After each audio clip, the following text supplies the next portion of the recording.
As we're following the city of Detroit, police saying the suspect who was wanted in the deadly shooting of a Detroit mother and her teenage daughter has been shot and killed by police. Dwayne McDonald was the prime suspect in the shooting Christmas Day on Detroit's west side. We want to get to Larry Spruill. And Larry, you just got an update from the chief. Good evening, Priya and Jason.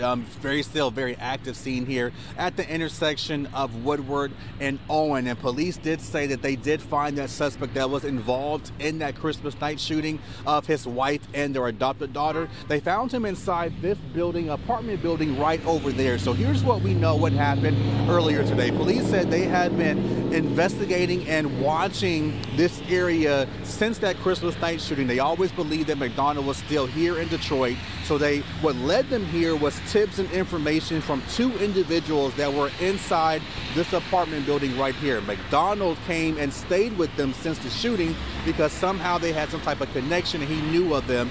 They reached out to police because they were concerned for their own safety.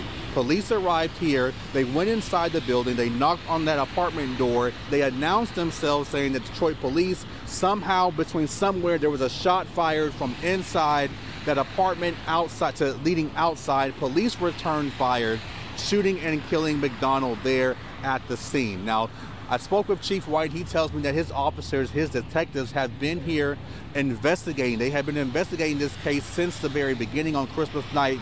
And they wanted to interview him. They wanted to question McDonald about his motives.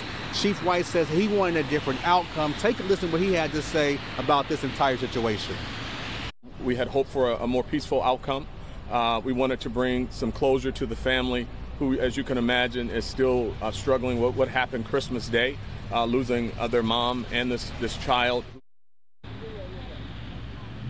And speaking of the victim's family, we do know that they are here on the scene. As a matter of fact, they are waiting inside that red car right behind us. They did speak with Chief White and detectives earlier, right after that news briefing. They thanked them for a good job or for bringing justice to their family. But there are still a lot of questions, like what will happen to the two individuals that were inside this building with the suspect? I asked Chief White that very question. He says it's still a very active investigation. We are live on Detroit's north end tonight.